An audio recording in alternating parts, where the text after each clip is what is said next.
ਇਹਦੇ 'ਚ ਕੋਈ ਸ਼ਰਮ ਵਾਲੀ ਗੱਲ ਤੇ ਨਹੀਂ, ਇਹ ਤੇ ਫਖਰ ਦੀ ਗੱਲ ਹੈ ਕਿ ਆਪਣੀ ਮਾਂ ਬੋਲੀ ਵਾਸਤੇ ਅਗਰ ਅਸੀਂ ਕੰਮ ਕਰਨੇ ਆ, ਮਤਲਬ ਪਸ਼ਤੋ ਜ਼ਬਾਨ ਹੈ, ਸਿੰਧੀ ਹੈ ਜਾਂ ਪੰਜਾਬੀ ਏਡੀ।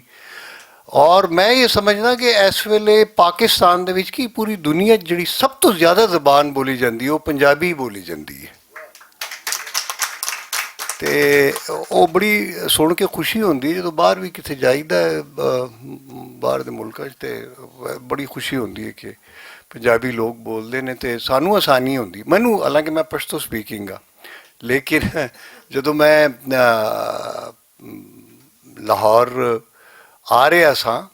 ਤੇ ਮੈਨੂੰ ਸਮਝ ਨਹੀਂ ਸੀ ਆ ਰਹੀ ਕਿ ਮੈਂ ਉੱਥੇ ਕੀ ਕਰਾਂਗਾ, ਮੈਨੂੰ ਪੰਜਾਬੀ ਨਹੀਂ ਆਉਂਦੀ ਬੋਲਣੀ। ਤੇ ਇਤਫਾਕ ਦੀ ਗੱਲ ਇਹ ਆ ਕਿ ਮੈਨੂੰ ਪਹਿਲਾਂ ਹੀ ਜਿਹੜਾ ਸੀਰੀਅਲ ਮਿਲਿਆ ਸੀ, ਯਾਨੀ ਸੀਰੀਅਲ ਲਾਹੌਰ ਟੀਵੀ ਦਾ, ਉਹ ਪੰਜਾਬੀ ਦਾ ਸੀ, ਚਿੜੀਆਂ ਦਾ ਚੰਬਾ, ਫਖਰ ਜ਼ਮਾਨ ਦਾ। ਤੇ ਮੈਨੂੰ ਬਿਲਕੁਲ ਉਦੋਂ ਪੰਜਾਬੀ ਨਹੀਂ ਸੀ ਆਉਂਦੀ, ਤੇ ਮੈਂ ਇੱਕ ਕੋਲੋਂ ਮਤਲਬ ਹੈ ਮੈਂ ਪੁੱਛਾਂ ਕਿ ਕਿਸ ਤਰ੍ਹਾਂ, ਤੇ ਉਹ ਯਾਨੀ ਉਹ ਮੇਰੀ ਉਹ ਡਬਲ ਹੋ ਗਈ ਕਿ ਉਹਨੂੰ ਸਮਝਣਾ ਪਹਿਲੇ ਉਸ ਲਫ਼ਜ਼ ਨੂੰ, ਫਿਰ ਉਹਦੀ ਅਦਾਇਗੀ ਪੁੱਛਣੀ ਕਿ ਯਾਰ ਇਹ ਕਿਸ ਤਰ੍ਹਾਂ, ਇਹਦਾ ਪ੍ਰੋਨਾਂਸੀਏਸ਼ਨ ਕੀ ਹੈ। ਤੇ ਉਹ ਬੜਾ ਹੀ ਮੇਰੇ ਤੇ ਇੱਕ ਇਮਤਿਹਾਨ ਸੀ, ਲੇਕਿਨ ਉਹਦੇ ਨਾਲ ਮੇਰੀ ਪਛਾਣ ਹੋਈ। ਯਾਨੀ ਪੰਜਾਬੀ ਸੀਰੀਅਲ ਮੇਰਾ ਪਹਿਲਾ ਜਿਹੜਾ ਪੰਜਾਬ ਵਿੱਚ ਜਾਂ ਲਾਹੌਰ 'ਚ ਸੀ, ਉਹ ਚਿੜੀਆਂ ਦਾ ਚੰਬਾ ਫਖਰ ਜ਼ਮਾਨ ਦਾ ਸੀ। ਔਰ ਪਠਾਨ ਉਹ ਬੱਚਾ, ਔਰ ਸ਼ਰਤਾਂ ਲੱਗਦੀਆਂ ਸਨ ਜਦੋਂ ਉਹ ਚੱਲਿਆ। ਤੇ ਉਸ ਤੋਂ ਬਾਅਦ ਕੋਈ ਅਗਰ ਕਹਿੰਦਾ ਸੀ ਪਠਾਨ, ਉਹ ਕਹਿੰਦਾ ਨਹੀਂ ਆ ਬਕਵਾਸ ਨਾ ਕਰੇ, ਪੰਜਾਬੀ ਐਡੀ ਸੋਹਣੀ ਪੰਜਾਬੀ ਬੋਲਦਾ ਹੈ। ਇਹ ਸਾਰੀ ਅੱਲਾ ਦੀ ਮਿਹਰਬਾਨੀਆਂ ਨੇ ਤੇ ਵੱਡਿਆਂ ਦੀਆਂ ਦੁਆਵਾਂ ਨੇ, ਤੁਹਾਡੇ ਸਾਰੇ ਦੋਸਤਾਂ ਦੀਆਂ, ਯਾਰਾਂ ਦੀਆਂ, ਸਾਰੇ ਲੋਕਾਂ ਦੀਆਂ ਦੁਆਵਾਂ ਨੇ, ਪਿਆਰ ਹੈ, ਮੁਹੱਬਤ ਹੈ ਕਿ ਜਿਹੜੀ ਜ਼ੁਬਾਨ ਨਹੀਂ ਆਉਂਦੀ, ਯਾਨੀ ਮੇਰੇ ਵਰਗਾ ਗੂੰਗਾ ਵੀ ਬੋਲ ਪੈਂਦਾ ਹੈ। ਤੇ ਉਹ ਜਦੋਂ ਇਹ ਤਾਂ ਬਿਲਕੁਲ ਉਹੀ ਹੈ ਨਾ ਕਿ ਮਤਲਬ ਉਮੀ ਫਿਰ ਪੂਰੀ ਕਾਇਨਾਤ ਤੇ ਪੂਰੀ ਦੁਨੀਆ ਨੂੰ ਅੱਜ ਪੜ੍ਹਾ ਰਹੇ ਨੇ। ਦੇਖੋ ਨਾ ਜੀ,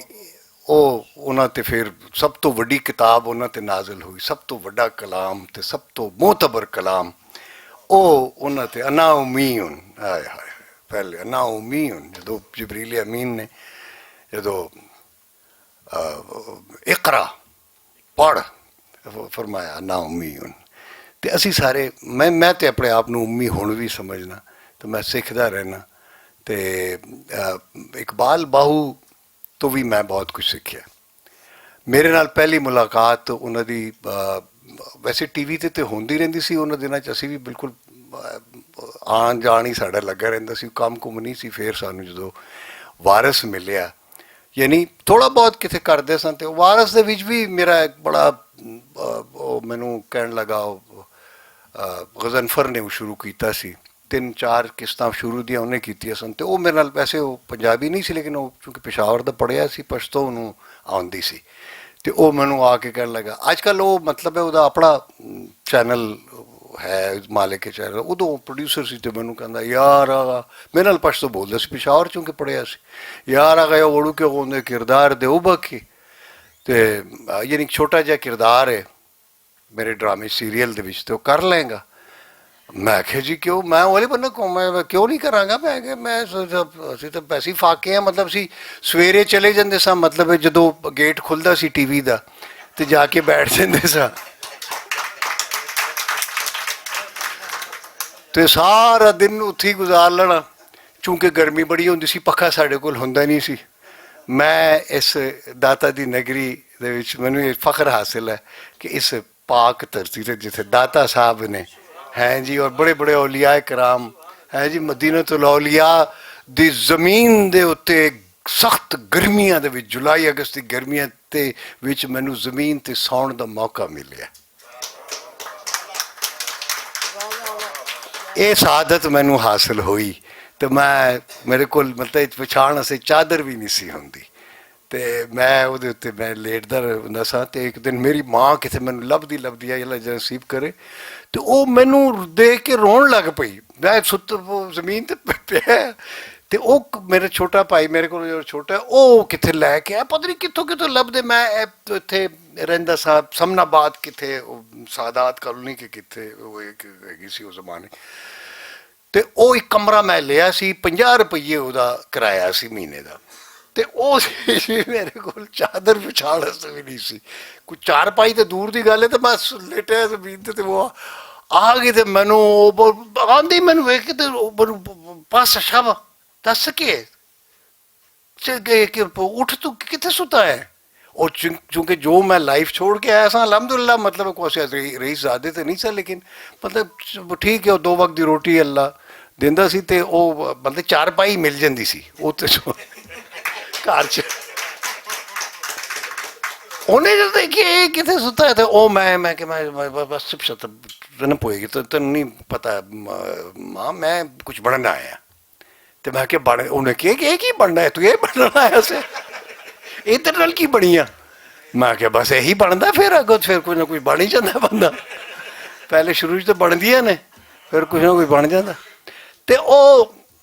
اقبال اللہ غری کی رحمت کرے تے او پہلے اقبال سی پھر اقبال باہو ہو گیا وہ پھر جدو اعزاز ملیا تو پھر وہ پھر باہوت لاہوت وہ پھر وہ بھی جڑا ایک ہے ناسوت اور ملکوت اور پھر یہ ساری پھر اس سٹیجز نے نا جی تے لاہوت اور پھر یہ ساری چیزاں پھر اعزازات نے پھر اس اقبال نو باہو بندیا میں ویکھیا تے او پہلے میری وہ پھر میرے نال سین بھی انہوں دا سی وارث دے وچ پھر میں وہ چودھری انور دے رول کیتا سی پھر وہ لے کے آندا انہوں شریف صاحب لے نصیب کریم شریف میرا وہ کرندہ تے وہ پھر لے کے تے وہ پھر کہنے کہ جی یہ بڑی اچھی مطلب وہ سلطان باہو صاحب سنانے سنو تو پھر وہ اتھو انہاں وہ کلام سنایا سرکار باہو دا تے وہ پھر بھیجا ہو گئی وہ پھر میں بھی اس کلام دی وجہ کر کے وہ درویش دا کلام سی تو اقبال باہو نے پھر وہ سنایا تو میں اس سین دے وچ ساں مینوں یہ سعادت حاصل ہوئی تو لوکاں ویکھیا پھر ادو بس بڑی اللہ نے مہربانی کی بس ادو ترے ہیں پھر بڑا اعزازات ملے لیکن ایک اعزاز پھر بعد جڑا ملیا مینوں وہ تے بھی بڑی فخر بھی ہے تو خوشی بھی ہے کہ وہ پھر مینوں یہ مطلب ہے صاحبزادہ صاحب نے کاشف صاحب نے مینوں تے او بابا عالمگیر ساڈے کہ سن مخدوم محمد حسین صاحب انہوں نے جڑے سارے پیار کرنے والے جناب سرکار واصف علی واصف علیہ رحمہ تے سرکار دے سارے ایک تے صاحبزادہ صاحب بھی اور پھر سارے جڑے پیار کرنے والے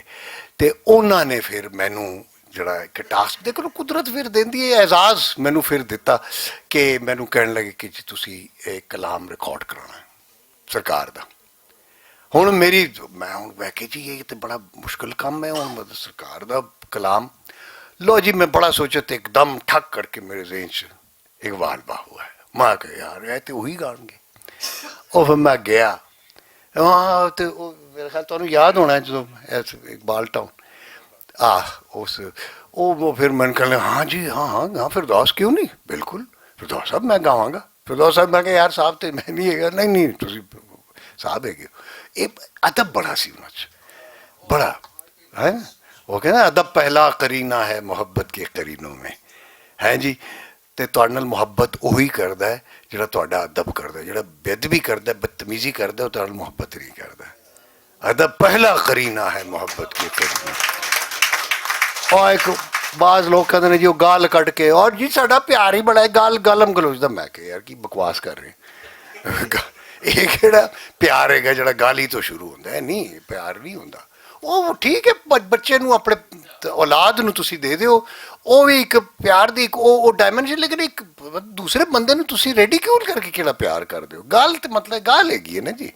تے وہ نہیں تے وہ بہرحال بزرگاں نے تے سانو یہی سکھایا آقا صلی اللہ علیہ وسلم تو لے کے بزرگان دین نے سانو مولوی نے بعض اوقات سانو ادھر ادھر کرتا بدتمیز کرتا کیونکہ ممبر تے بیٹھ کے گالاں کٹ دے تو ہوں اتنے بندہ کی کرے لیکن اللہ جڑے پیارے بندے میرے آقا دے جڑے پیارے نے سارے اولیاء کرام انہوں نے تو سانو ادب ہی سکھایا ہے تے بعد رہنا بعد بیٹھنا تے وہ پھر میں کہ اچھا جی میں کر لگ بھائی ٹھیک ہے وہ پھر جڑا اسی ٹائم گزارا ہے جڑا تھوڑا 3 4 5 دن ہفتہ جڑا سی کہنا سی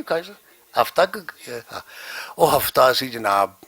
ਉਹ ਕਲਾਮ ਪਹਿਲੇ ਕਿ ਜੀ ਕਿਹੜਾ ਕਲਾਮ ਗਾਇਆ ਜਾਏ, ਕੀ ਉਹ ਸਰਕਾਰ ਦੀਆਂ ਕਿਤਾਬਾਂ ਫਿਰ ਫੋਲੀਆਂ, ਫਿਰ ਇਹਨਾਂ ਤੋਂ ਅਪਰੂਵਲ ਵੀ ਤਾਂ ਲੈਣੀ ਹੁੰਦੀ ਹੈ ਨਾ ਜੀ। ਅਤੇ ਉਹ ਫਿਰ ਅਪਰੂਵ ਕਰਕੇ ਫਿਰ ਉਹਨਾਂ ਦੀਆਂ ਉਹਦੀਆਂ ਤਰਜ਼ਾਂ ਬਣੀਆਂ ਅਤੇ ਫਿਰ ਉਹਨਾਂ ਗਾਇਆ। ਫਿਰ ਸਾਰੀ ਰਾਤ ਅਸੀਂ ਮਜ਼ੰਗ 'ਤੇ ਇੱਕ ਸਟੂਡੀਓ ਹੈਗਾ ਸੀ, ਅਤੇ ਸਾਰੀ ਰਾਤ ਮੈਂ ਕਿਹਾ ਜੀ ਇਹਨੂੰ ਅੱਜ ਹੀ ਰਿਕਾਰਡ ਕਰਨਾ ਸਾਰੇ, ਪੂਰੀ ਕੇਸਟ ਅਸੀਂ ਸਾਰੀ ਰਾਤ ਉਹਨਾਂ ਨੇ ਹੈ ਜੀ। ਉਹ ਅੱਲਾਹ ਤਾਲਾ ਉਹਨੇ ਦਰਜਾਤ ਬੁਲੰਦ ਕਰੇ। ਉਹਨਾਂ ਕਹਿੰਦੇ ਜੀ ਮੈਂ ਕਿਹਾ ਜੀ ਮੁਕਾਓ ਅੱਜ। ਉਹ ਮੈਂ ਕਿਹਾ ਸੀ ਇੱਕ ਰਾਤ 'ਚ ਹੀ ਸਾਰਾ ਕੁਛ ਹੋਣਾ ਹੈ। ਉਹ ਫਿਰ ਸਵੇਰ ਦਾ ਟਾਈਮ ਸੀ ਮੇਰਾ ਖਿਆਲ ਹੈ ਕਿ ਨਾ ਫਜਰ ਦੇ ਵੇਲੇ ਜਾ ਕੇ ਕੇਸਟਾਂ ਜਿਹੜੀਆਂ ਨੇ ਕੇਸਟਸ ਉਹ ਰਿਕਾਰਡਿੰਗ ਕੇਸਟਾਂ ਦੀ ਹੁੰਦੀ, ਅਤੇ ਉਹ ਕੇਸਟਾਂ ਲੈ ਕੇ ਅਤੇ ਸਿੱਧੇ ਅਸੀਂ ਦਰਬਾਰ ਸ਼ਰੀਫ ਗਏ ਅਤੇ ਸਰਕਾਰ ਦੇ ਕਦਮ ਮੁਬਾਰਕ ਦੇ ਵਿੱਚ ਰੱਖਿਆ ਕਿ ਸਰਕਾਰ ਹੈ ਅਸੀਂ ਤੋਹਫਤ ਨਾਲ ਇਕਬਾਲ। ਉਹ ਮੈਂ ਕਿਹਾ ਨਾਲ ਚੱਲ ਪੇਸ਼ ਕਰੋ ਮੈਂ ਕਿਹਾ ہے جی پہلے زبر ہوئے پھر زیر ہوئے پھر پیش ہوئے.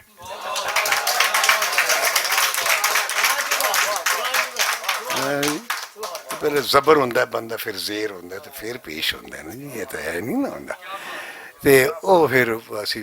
اسی جناب پیش ہو گئے. تو وہ پھر پیش پھر قبولیت ہوئی. پھر جناب صاحبزادہ صاحب نے، کاشف صاحب نے بڑا، تو سارے وہ جناب وہ پھر موچاں لگ گئی ہیں. تو یہ دیکھو جی اے کام مینوں اس حوالے نال بھی اقبال باہو جڑا نا میری جد تک میں جیوندا ہاں تو وہ میرے چ وسدا ہے. تو وہ کوئی عام بندہ نہیں سی، کیونکہ عام آدمی روز پیدا ہوندے نے، خاص آدمی کدی کدی پیدا ہوندا ہے. یہ میں استاد امام بخش ناسخ کا ایک شعر ہے، اردو چ ہے، پنجابی چ نہیں ہے، کیونکہ میں پنجابی لٹریچر میں نہیں پڑھیا ہے نا. تو وہ ناسخ صاحب فرماندے نے کہ جو خاص ہے وہ شریک گروہ عام نہیں، جو خاص ہے